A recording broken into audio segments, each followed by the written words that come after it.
All right, so I've listened to a whole 10 minutes of the podcast, Call Her Daddy podcast with Sarah J Maas, and these are my hot takes for the first 10 minutes.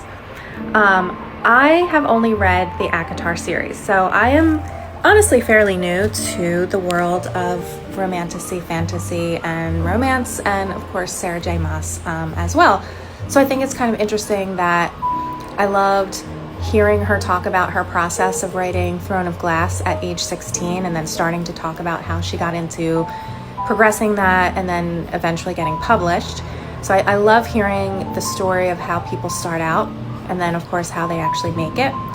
I loved that she wants to keep control of the property and won't compromise when coming to making a show or TV series. So I feel like that can leave a lot of fans feeling good that it will be true to the material once it does happen.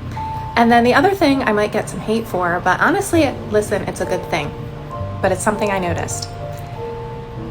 I thought it was really interesting how many times Sarah J Maas says like.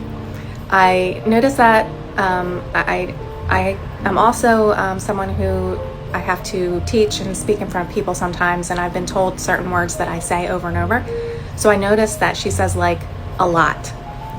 But kind of what I love about that is that at first it's a little distracting, but it makes her so real because she's this beautifully eloquent writer. But when she speaks, she's very real, and it's also very just telling that she's a real down-to-earth person, and she just speaks. She's not thinking about how everything's going to sound perfect, but it really comes off very genuine. So, all right, that's my 10-minute into the podcast takes, and I'll be interested to see what else she says. I know everybody's already listened, but that's my thoughts.